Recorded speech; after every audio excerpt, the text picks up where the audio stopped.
Exercise 1.1 के पहले question में हमें कहा जा रहा है कि use Euclid's division algorithm to find the HCF of 135 and 225, 196 and 38,220, 867 and 255। ये हमें निकालना है। चूँकि डिवीजन एल्गोरिदम का बात कर रहा है, हम आप लोगों को पहले भी बताएं कि डिवीजन एल्गोरिदम एक सीरीज ऑफ स्टेप है जिसका हम यूज़ करते हैं ताकि किसी एक प्रॉब्लम को सॉल्व कर सके। ये जो यूक्लिड्स डिवीजन एल्गोरिदम का स्टेप है, चूँकि dividend is equals to divisor into quotient plus remainder, जो कि A equals to B Q plus R के टर्म में चलता है।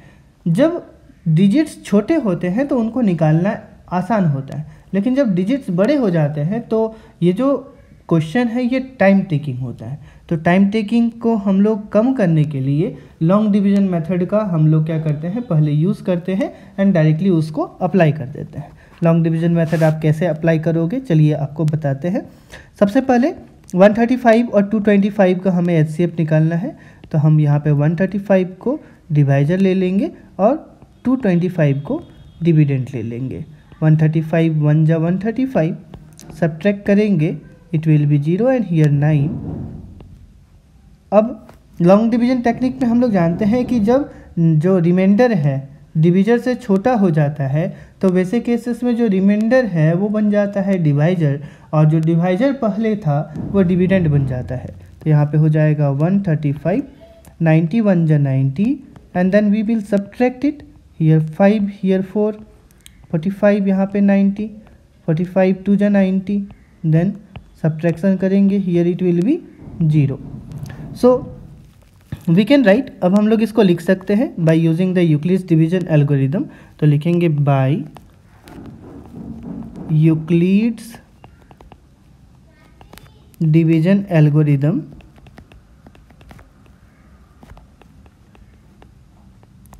यूक्लिड्स डिवीजन एल्गोरिदम, हम लोगों को चूँकि यूक्लिड का जो डिवीजन एल्गोरिदम है वो लगाना है। हम इसमें लिख सकते हैं 225 is equals to 135 multiply by 1 and then we had get the remainder 90। अब क्या होगा, जो डिविडेंड है वो तो चेंज हो गया, कौन हो गया, तो डिवाइजर हो गया, और जो पहले रिमाइंडर था वो अब डिवाइजर बन जाएगा। तो 90 multiply by 1 plus 45, then we can write 90 equals to 45 multiply by 2 plus 0। जब रिमाइंडर 0 आ जाएगा हम रुक जाएंगे, और ऐसे केसेस में जो डिवाइजर रिमाइंडर को 0 कर चुका है वही एचसीएफ होता है। तो हम लोग लिखेंगे therefore HCF is equals to कितना, तो 90। इस तरीके से हम लोग पहला क्वेश्चन को सॉल्व कर लिए। अब बढ़ते हैं हम लोग दूसरे क्वेश्चन की तरफ। तो जो दूसरा क्वेश्चन है ये हमें कह रहा है कि एचसीएफ निकालना है 196 और 38,220 का। चलिए निकालते हैं इसको भी।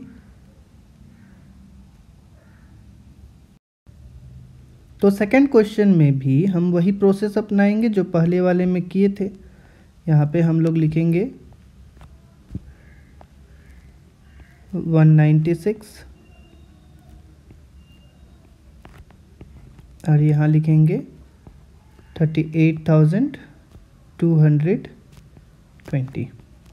196 1 टाइम्स, सब्ट्रैक्ट करेंगे, यहाँ हो जाएगा 6, यहाँ हो जाएगा 8, यहाँ बच जाएगा 1, देन 2 उतर जाएगा नीचे, 9 टाइम्स में 1764, सब्ट्रैक्ट करेंगे, देन यहाँ बचेगा 8, यहाँ 9, रिमाइंडर इधर हो जाएगा 0, देन 0 उतरेगा, 5 टाइम्स में 980, ये पूरा कट गया, मतलब रिमाइंडर आ गया 0। एक ही बार में ये पूरा कट गया, तो इसको हम लोग लिख सकते हैं क्या, इसको हम लोग लिख सकते हैं 38,220, इट इज़ क्वेश्चन नंबर 2 1 का, is equals to 196 multiply by 195 plus 0। 196 के टेबल से कट गया, तो देयरफॉर हम लोग लिख सकते हैं HCF इज इक्वल्स टू कितना, तो HCF हो गया 190। बढ़ते हैं अब तीसरे क्वेश्चन की तरफ। तीसरा क्वेश्चन है 867 और 255 का हमें HCF निकालना है। इस पर भी हम वही करेंगे। 255 यहाँ पर डिवाइज़र है, 867 यहाँ पर डिविडेंड है। 255 का टेबल 3 टाइम्स पढ़ेंगे, 765 आएगा। सब्ट्रैक्शन करेंगे, यहाँ बच जाएगा 2, यहाँ 0, यहाँ पे 1, फिर 102, रिमाइंडर छोटा हो गया तो यहाँ पे बन जाएगा अब डिविडेंड 255। 2 टाइम्स में 204, सब्ट्रैक्ट करेंगे 51, रिमाइंडर फिर से छोटा हो गया, यहाँ पर 102। अब 2 टाइम्स में ये कम्प्लीटली कट जाएगा, तो 2 टाइम्स में कम्प्लीटली रिमाइंडर कितना आ गया, तो 0 आ गया।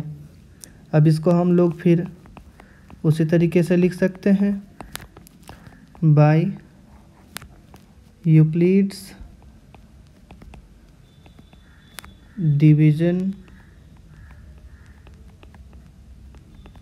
एल्गोरिदम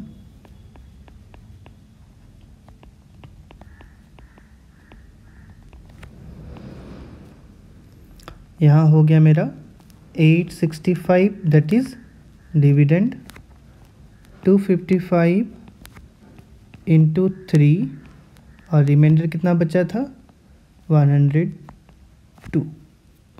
देन सेकेंड स्टेप में 255 डिवाइजर है, सॉरी डिविडेंड है, 102 डिवाइजर बन गया है, multiply by 2 plus 51। Third step में 102 that is dividend, 51 multiply by 2 और रिमाइंडर आ गया 0। कौन से डिवाइजर से कम्प्लीटली कट हुआ, 51 से, तो therefore HCF is equals to 51। ये हो गया आंसर। इसी तरीके से हम लोग यूक्लिड्स डिवीजन एल्गोरिदम लगाते हैं और सॉल्व करते हैं। अब बढ़ते हैं क्वेश्चन नंबर 2 की तरफ। 1.1 का क्वेश्चन नंबर 2, इसको कैसे बनाया जाए चलिए समझते हैं। क्वेश्चन नंबर 2 में हमें कहा जा रहा है कि शो करना है कि कोई भी जो पॉजिटिव ऑड इंटीजर होगा ये 6q + 1, 6q + 3, 6q + 5 के फॉर्म का होगा। अब हमें करना क्या है, चूँकि हमें इसे 6q + 1 या फिर 6q + 3 या फिर 6q + 5 के फॉर्म का करना है। आपको क्या करना है, ऐसे क्वेश्चंस में सबसे पहले वो कॉमन चीज़ को ढूंढना है जो तीनों में पाया जा रहा है। एक कॉमन चीज़ जो तीनों में पाया जा रहा है वो है 6q। इसका क्या मतलब है कि यदि 6q है तो 6q कब होगा, जब जो डिवाइजर है वो 6 होगा। जब कभी डिवाइजर 6 होगा तभी जाकर ये 6q + 1 के फॉर्म का, 6q + 3 के फॉर्म का या फिर 6q + 5 के फॉर्म का होगा। अब इसको बनाए कैसे, तो इसको बनाने के लिए हम लोग क्या करते हैं, एक सिंपल सा टेक्निक यूज़ करते हैं। किस तरह का टेक्निक, चलिए इसको समझते हैं कि कैसे टेक्निक का यूज़ किया जा सके। क्वेश्चन नंबर 2, सबसे पहले हम लोग मान लेंगे कि a कोई पॉजिटिव इंटीजर है, क्योंकि पॉजिटिव इंटीजर के बारे में कह रहा है, तो मान लिए let a B a positive integer, कि a कोई पॉजिटिव इंटीजर है जहां पर b का जो वैल्यू है वो 6 है, q कोसेंट है और r रिमाइंडर है। इतना तक ठीक है। अब इसको सॉल्व कैसे करें? हम लोग जानते हैं by Euclid's division lemma a is equals to B Q plus R होता है। तो यहाँ पे तो b को 6 माने हैं, तो इसको हम लोग लिख सकते हैं 6q प्लस आर। यहाँ पे जो रिमाइंडर का वैल्यू होगा 0 से बड़ा 0 के बराबर, लेकिन डिवीजर दैट इज 6 से छोटा होगा। तो रिमाइंडर क्या क्या हो सकता है? रिमाइंडर हो सकता है 0, 1, 2, 3, 4 और 5, इतने रिमाइंडर हो सकते हैं।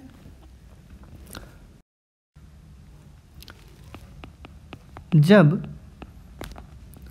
रिमाइंडर 0 हो तो ऐसे केसेस में हम लोग क्या लिख सकते हैं? a इज इक्वल्स टू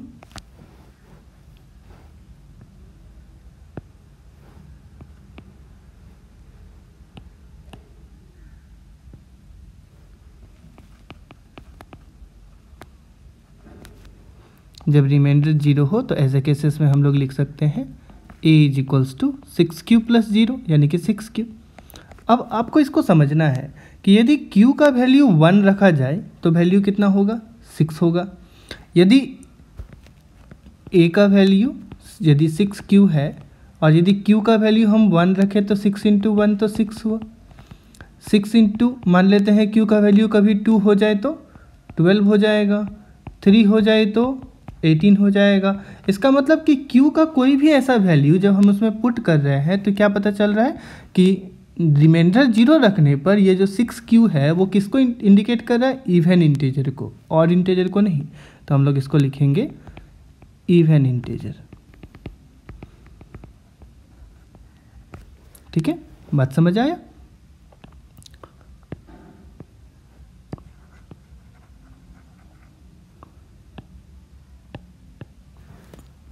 जब इसी तरीके से रिमाइंडर 1 हो, a इज इक्वल्स टू हम लोग लिख सकते हैं 6q प्लस 1। फिर वैल्यू बैठा के देखिए, आपको इसमें पता चलेगा कि ये ऑड इंटीजर आ रहा है। इसी तरीके से जब रिमाइंडर 2 हो जाए, a हो जाएगा 6q प्लस 2। ये क्या होगा? इसको हम लोग इवन इंटीजर कहेंगे। जब रिमाइंडर को हम 3 रखते हैं, a इज इक्वल्स टू हो जाएगा 6q प्लस 3 और ये ऑड इंटीजर होगा।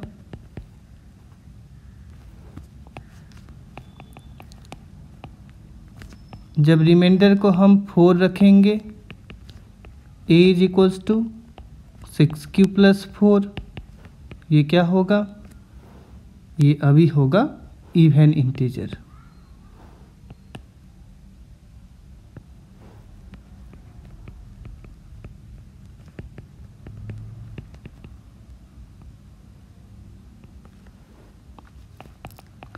जब रिमाइंडर को 5 रखेंगे, क्योंकि 5 तक जाना था हम लोगों को, a इज इक्वल्स टू हो जाएगा 6q प्लस 5। 6q प्लस 5 कैसा इंटीजर? तो 6q प्लस 5 ऑड इंटीजर। आपको देखने के बाद क्या लग रहा है कि ऑड इंटीजर कौन कौन से हैं? 6q प्लस 1 एक ऑड इंटीजर हुआ, 6q प्लस 3 एक ऑड इंटीजर हुआ और 6q प्लस 5 एक ऑड इंटीजर हुआ। क्वेश्चन में भी तो वही कह रहा था ना कि कोई भी positive odd integer 6q plus 1 या फिर 6q प्लस 3 या फिर 6q प्लस 5 के फॉर्म का होगा। तो हम लोग इसमें इसको प्रूफ कर दिए। तो लिख देंगे यहाँ पर देयरफॉर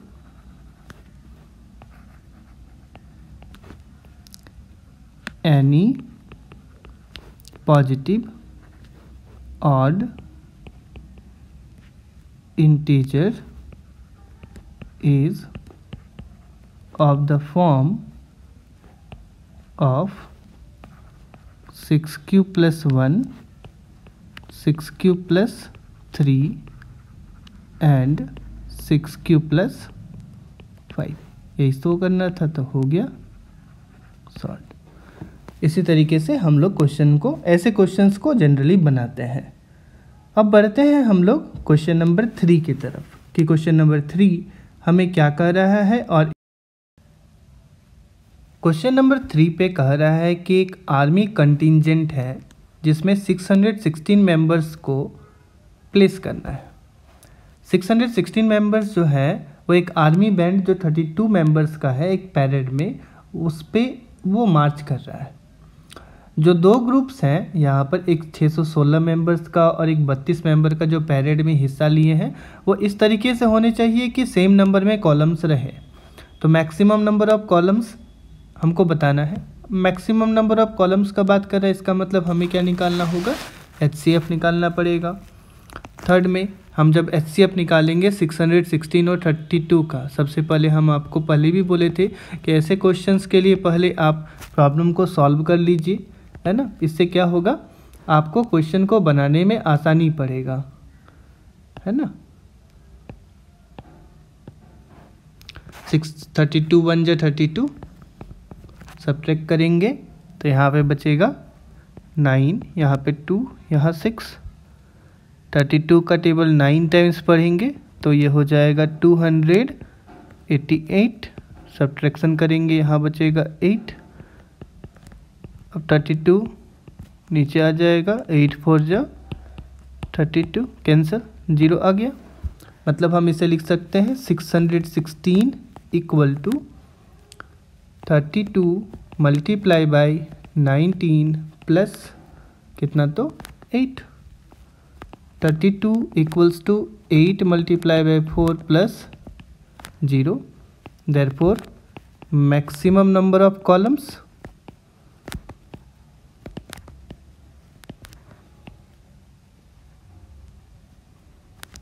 कितना हो गया, तो 32 हो गया। This is the answer. ठीक है, अब बढ़ते हैं हम लोग क्वेश्चन नंबर 4 की तरफ कि क्वेश्चन नंबर 4 को कैसे बनाया जाए। क्वेश्चन नंबर 4 में हमें कहा जा रहा है कि use Euclid's division lemma to show that the square of any positive integer is either of the form of 3m और 3m+1 for some integer m। कि जो स्क्वायर होगा किसी भी पॉजिटिव इंटीजर का, वो या तो 3m और 3m+1 के फॉर्म का होगा, है ना। किसी भी पॉजिटिव इंटीजर का जो स्क्वायर है वो 3m और 3m+1 के फॉर्म का होगा, ऐसा हमें दिखाना है। इसको कैसे हम लोग सॉल्व करें।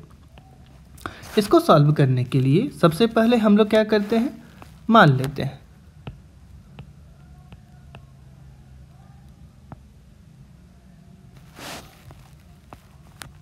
लेट, सॉरी क्वेश्चन नंबर 4 है, ए कोई पॉजिटिव इंटीजर है।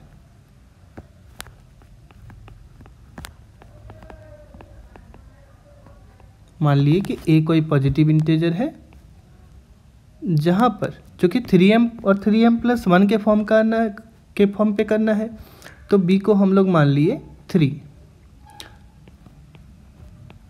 क्यू कोसेंट है,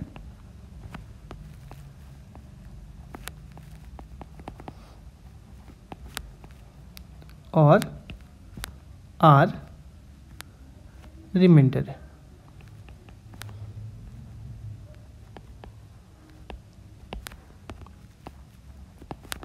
यूक्लिड्स डिवीजन लेमा से हम लोग क्या लिख सकते हैं,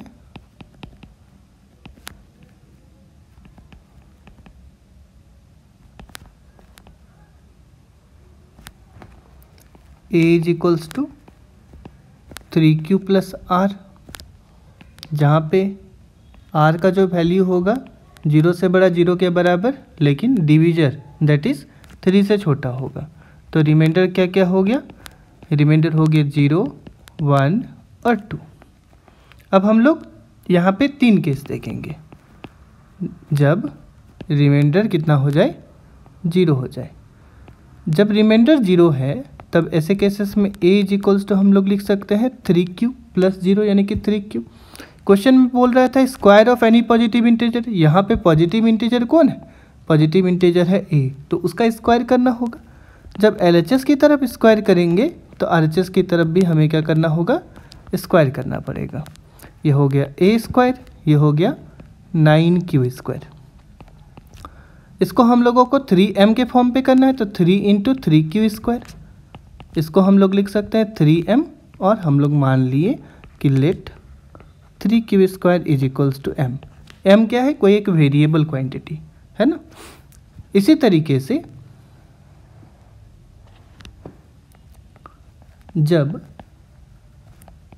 r1 हो जाए, जब r1 है तो a इज इक्वल्स टू हम लोग लिख सकते हैं 3q+1, फिर हमें square of any positive integer बोल रहा था, तो a² is equals to 3q+1 का whole square, a plus B का होल स्क्वायर है तो इसको लिख सकते हैं 9q² + 1 और 2 3 जा 6q।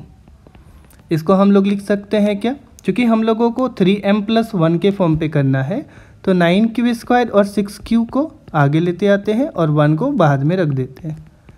इन दोनों से 9q² और 6q से 3 कॉमन ले लेते हैं, अंदर में बचेगा 3q² + 2q + 1। 3q² + 2q को हम मान लिए m, तो इसको लिख सकते हैं हम लोग 3m+1 है ना। और इसमें हम लोग कह दिए कि लेट m कितना है, तो 3q² + 2q है। पहले ही आप लोगों को बताएं कि m का जो वैल्यू होगा, क्योंकि वो वेरिएबल क्वांटिटी को इंडिकेट कर रहा है, तो जब m वेरिएबल है तो उसके जो वैल्यूज़ होंगे वो अलग अलग होंगे। अभी और एक रिमाइंडर बचा हुआ है, तो जब रिमाइंडर कितना होगा 2 होगा, तो ऐसे केसेस में a इज इक्वल्स टू हो जाएगा 3q + 2। हमें इसका स्क्वायर करना है, तो a² इज इक्वल्स टू हो जाएगा 3q + 2 का होल स्क्वायर। ये हो जाएगा a² is equals to 9q² + 4 + 2 3 जा 6 2 जा 12q। इसको हम लोगों को 3m+1 बनाना है, 9q² + 12q + 3 + 1 लिख सकते हैं इसको, तीनों से 3 कॉमन ले लिए, 3q² 4q + 1 और लास्ट में +1, इसको लिख सकते हैं 3m+1।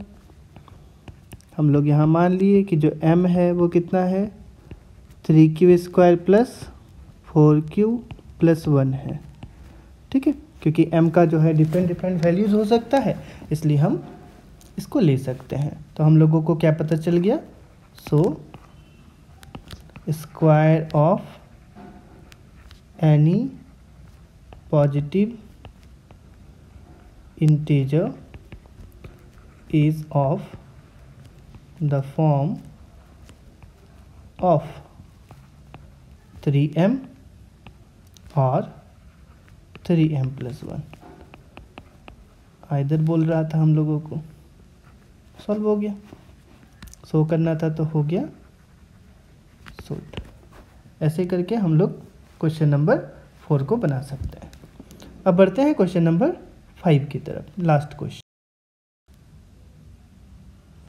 क्वेश्चन नंबर 5 में हमें कहा जा रहा है कि यूक्लिड्स डिवीजन लेमा का यूज़ करके ये दिखाइए कि किसी भी पॉजिटिव इंटीजर का जो क्यूब होगा वो 9m 9m+1 और 9m+8 के फॉर्म का होगा। अब ऐसे क्वेश्चन को हम लोग कैसे बना सकते हैं, सेम क्राइटेरिया फॉलो करेंगे, वहाँ पे स्क्वायर करते थे, यहाँ पे क्यूब करेंगे कि let a be any positive integer जहाँ पर b का वैल्यू कितना, हम 9 भी ले सकते हैं, लेकिन क्यूब करना है, 3 का होल क्यूब करेंगे 27 को हम लोग 9 के फॉर्म पे रिप्रेजेंट कर सकते हैं, तो b का वैल्यू 3 लेंगे। क्योंकि होगा क्या, ऐसे क्वेश्चन में जितना ज़्यादा बड़ा डिवीजर होगा उतना ज़्यादा रिमाइंडर आएगा, और जितना ज़्यादा रिमाइंडर आएगा उतना ज़्यादा क्वेश्चन को तुमको सॉल्व करना पड़ेगा। इसलिए हम लोग जनरली क्या करते हैं, छोटे डिवीजर्स का यूज़ करते हैं, जिससे कि आसानी से क्वेश्चन आ जाए, सॉल्व हो जाए। तो b is equals to 3, q को हम बोल दिए quotient, q is the quotient and r be the remainder. So by Euclid's division lemma. A is equals to हो जाएगा 3q प्लस आर, जहाँ पे आर का जो वैल्यू है 0 से बड़ा 0 के बराबर लेकिन 3 से छोटा होना चाहिए। आर का वैल्यू क्या क्या हो जाएगा 0, 1 और 2। इसका मतलब हमें इस क्वेश्चन को कितनी बार सॉल्व करना है 3 बार। जब रिमाइंडर 0 आ जाए ए इज इक्वल्स टू हो जाएगा 3q। हमको cube of any positive integer बोल रहा था, तो ए क्यूब यहाँ हो जाएगा 3q का whole cube. 27 times q cube, 9 3 जा 27, इसको लिख सकते हैं हम लोग 9m। मान लिए कि जो 3q क्यूब है ये किसके बराबर है m के बराबर है। तो आ गया cube of any positive integer is in the form of 9m। Next आते हैं,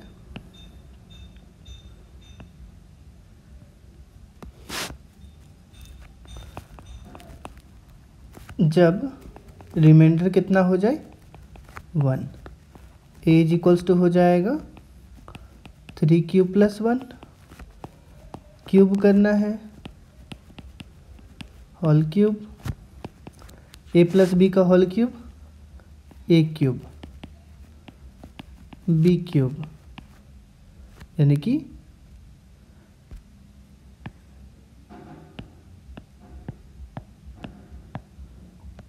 1 3a स्क्वायर बी, तो 3 9 जा 27 टाइम्स क्यू, और 3ab स्क्वायर, तो 3 3 जा 9q।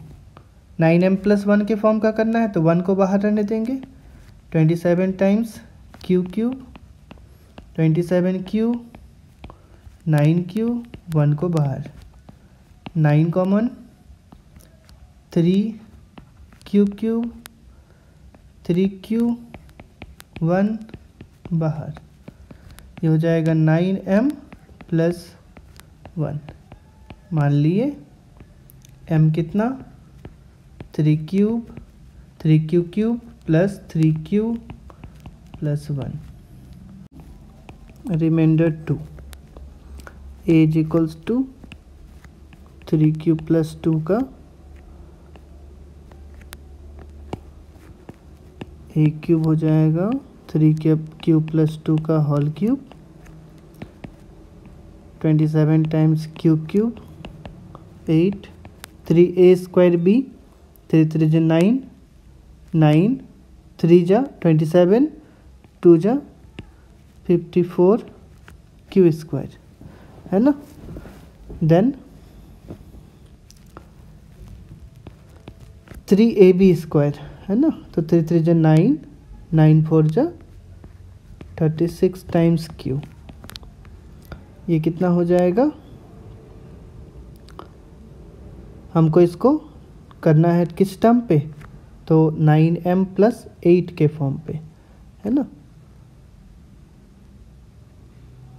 तो ये हो जाएगा तुम्हारा 9 कॉमन, 3q क्यूब, 9 का टेबल में 54, तो हम लोग जानते हैं